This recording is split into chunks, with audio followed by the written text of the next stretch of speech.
punya impian, kamu mau beli motor, katakanlah. Beli motor dalam waktu misalnya katakanlah 6 bulan. Dapat target nih, jebret. Pasti targetnya nggak segede motor.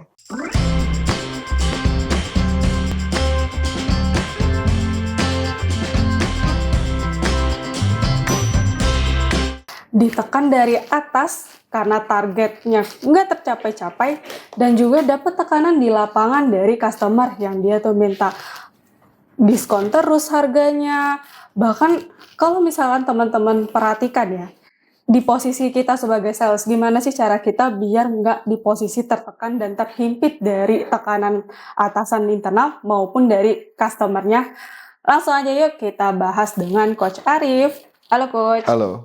Oke, ini case-nya seorang sales tuh dia ngerasa tertekan karena target dari atasan, dan juga dia tuh ngerasa di lapangannya itu kayak tertekan oleh si customer karena dia kan berharap target tuh tercapai dari si customer ini.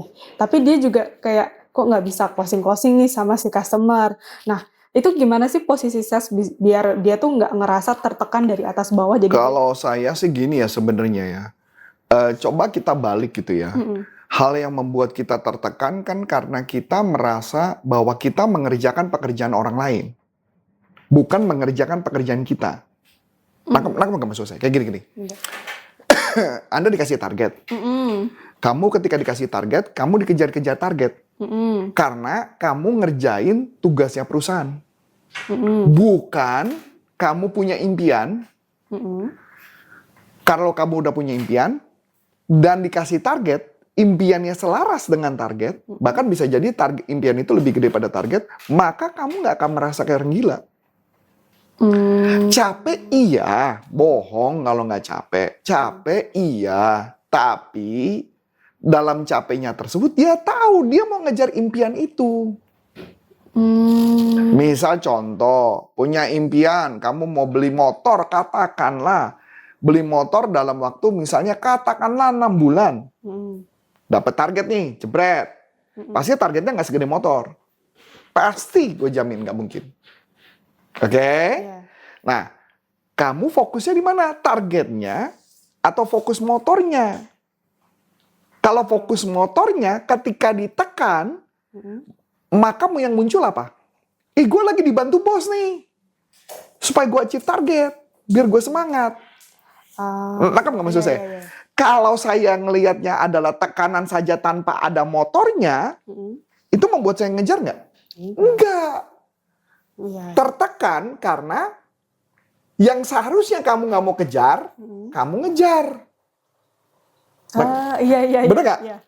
Kamu nggak mau kejar, kamu dikejar-kejar, stres dong. Tapi kalau kamu punya impian, ngerasa dikejar nggak? Enggak, dimotivasi sama atasan. Kayak ibaratnya ini tuh kayak ngebantu gitu. Iya, apalagi kalau bosnya pintar ngomong. Kejar lo, ingat dong motormu, tambah semangat dong. Nangkep nggak maksud saya? Kayak ibaratnya di sini tuh wadah dia buat jemput impiannya. Iya, yang membuat orang gagal karena itu. Kenapa dia stres dan sebagainya? Karena dia cuma hanya ngejalani kehidupan. Nggak berhasil nggak apa-apa. Lah saya nih ketika jadi sales, saya harus berhasil. Kenapa? Ketika jadi sales, saya nggak pernah keluar negeri. Ketika nikah sama istri saya pacaran waktu itu ngomong, dia punya kartu postcard gede. Isinya adalah kota-kota dunia. Impian dia adalah keliling dunia. Merit sama saya. Saya nggak bisa bawa keluar negeri. Itu bukan artinya saya kurang ajar tuh. Iya. Ya dong? Iya. Merit untuk memutuskan untuk memumpuskan impian dia gitu. Enggak dong. Iya. Makanya saya dapat prestasi. Karena apa? Jalan-jalannya saya ingat banget waktu itu pertama kali saya dapat itu cruise. Tapi kenapa saya tergila-gila cruise? Karena saya dapat cruise, saya nggak bisa pergi karena saya pas lagi posisi resign. Saya resign, saya udah dapat. Saya nanya sama perusahaan, pergi apa enggak? Karena itu hak saya dong. Iya. Bos bilang, lebih baik jangan pergi. Padahal itu hak saya. Istri saya otomatis juga bakal pergi. Iya. Kita berdua putuskan nggak pergi. Makanya sejak saat itulah saya tergila-gila dengan cruise. Karena ada impian kan? Iya. Nah, cruise itu menyenangkan. Anak-anak happy banget. Bukankah itu juga bagian part of my game gitu, part of my life gitu, yang mesti dikejar? Terus Iya, merasa tertekan nggak? Enggak. Karena ngejar impian. Ngejar yang memang impian. yang dituju.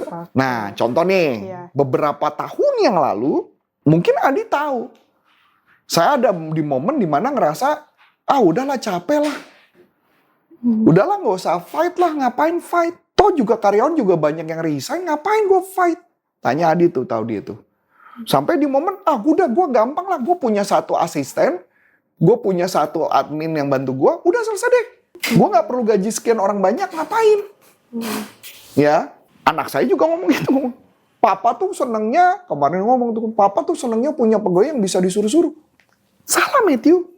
Sampai bilang gitu. Tanya istri saya. Salah, Matthew. Papa itu bukan mau minta itu, tapi Papa mau besarin perusahaan karena untuk kamu. Karena kalau perusahaan udah besar, Matthew masuk, Janice masuk, bukankah bisnisnya makin besar? Tapi kan bisnis yang pelatihannya gimana? Ya nanti orang lain yang jalani kalau saya nggak bisa. Kan nggak perlu anak saya yang melakukan, betul nggak? Iya. Itu impian pertanyaannya. Dulu saya kerja ngerasa sia-sia. Kenapa sia-sia? Saya capek, berjuang gila-gilaan, seujung-ujungnya cuma buat bayar gaji karyawan. Tapi pertanyaannya, kenapa itu nggak pernah muncul lagi? Perasaan itu. Kenapa? Karena ada tujuan Karena baru. punya tujuan. Iya. Lah bukankah ini jadwal saya capek? Abis ini kan abis saya rekaman harus berangkat. Iya. Pelatihannya juga 2 batch sekaligus. Iya. Besok balik juga harus langsung pelatihan lagi 3 hari. Itu kan pasti capek banget kan? Tapi saya ngeluh nggak? Enggak. Karena tahu tujuannya. Orang kalau nggak tahu tujuan pasti stres karena dikejar kayak kamu tuh lari dikejar-kejar anjing gitu. Betul loh. Iya. Tapi beda kan kalau kita punya tujuan kan berarti lari karena mau mencapai tujuan kan. Iya, betul. Anjing lewat itu artinya kabar bagus membantu gue lari lebih cepat, betul nggak? Iya. Itu bantuan. Iya, benar. Sebenarnya kalau misalkan kayak kalau kita biar misalnya sebagai atasan ya Coach ya. Kita harus tahu dulu si sales ini punya Betul. tujuan apa gitu ya, Betul. Coach. Kalau misalnya emang mau fight dia sebagai Betul. sales. Itu dari awal kita ngerekrut kah atau kayak Sebenarnya setiap orang pada dasarnya suka lupa. Nggak usah jauh-jauh gitu. Ketika orang bekerja baru beberapa hari atau beberapa bulan, dia lupa sebenarnya dengan tujuannya. Nah, tugas atasan adalah ngingetin. Ketika perjalanan nanti ada mengalami badai, mengalami macam-macam masalah, problem lagi. Tugas kita cuma ngingetin. Yang paling penting satu. Ini saya kasih contoh cerita deh yang menarik nih. Ini bukan cerita, jadi kata contoh ceritanya mungkin gimana ya? Oh, gini deh contoh. Ini bukan contoh saya, tapi saya dengar cerita. Orang berenang, dia bisa berenang. Tapi kalau dia panik, itu ilmu berenangnya hilang loh. Dan bisa tenggelam. Karena panik. Jadi, untuk mengatasi masalah yang pertama kali adalah jangan panik dulu. Saya contoh. Saya sama anak-anak sama istri pergi ke saya lupa nama pulaunya di daerah Lombok. Kita nyari kura-kura, penyu yang lagi berenang di air. Snorkeling dong. Iya. Saya nggak berani, jujur. Saya nggak berani. Bukan saya nggak bisa berenang, saya bisa. Tapi saya ketakut kalau dalam. Apalagi kayak saya minus. Karena saya minus, saya nggak bisa ngelihat itu perahunya perahu yang mana. Jadi bisa bayangkan, ini laut nih. Iya. Oke, laut. Terus kemudian ketika saya loncat, itu perahunya bisa pindah loh posisinya. Iya. Dan saya nggak tahu mana utara, mana barat, mana selatan, mana timur, nggak tahu. Dia lagi di posisi itu. Kebayang ya, kan beda sama kolam renang nih. Iya. Terus pakai pelampung kan. Anak saya berdua tuh cuek banget tuh, mereka sangat cuek tuh. Karena mereka bisa berenang. Saya yang panik. Istri saya di perahu, saya nggak bisa ngeliat. Orang minus, orang nggak pakai kacamata. Lah, lu bayangin nggak? Udah panik, udah nggak bisa ngelihat dengan jelas, di laut lagi. Nah, yang saya lakukan pertama kali apa? Supaya saya baik-baik aja. Saya ngomong, tenang, baik-baik. Lu bisa berenang, tenang. Baru bisa baru gue bisa ngeliat tuh keindahan laut. Kuncinya dinenangin diri sebenarnya, Coach ya. Exactly. Yang membuat orang suka problem dan bodoh mengambil keputusan adalah karena panik. Panik dan juga nggak tahu cara nenangin dirinya gimana. Iya, padahal tenang. Begitu udah tenang, udah oke, baru ngambil keputusan. Oke. Sama aja kalau misalkan ketika sebagai atasan, ketika si salesnya itu dia lupa sama tujuannya, kita juga Ngetin. buat ngingetin tujuannya, nenangin dia biar Nenangin dia tetap ke tujuannya dia. Betul. Jadi balik lagi, makanya artinya saya sih nggak pernah ngerasa sales itu kita dikejar-kejar tuh, enggak. Karena lu punya tujuan. Dan selalu saya temukan tujuan hidup saya jauh lebih besar daripada tujuan target perusahaan. Makanya kenapa kita rela-rela mau kerja keras, kenapa kita rela-rela mau ngejar, karena kita tahu impian kita tuh besar banget gitu loh. Ya kalau cuma ngeliatnya jangka pendek, ya yang penting gua hidup, nah selesai cerita. Beda. Ya dong, tujuannya kan itu.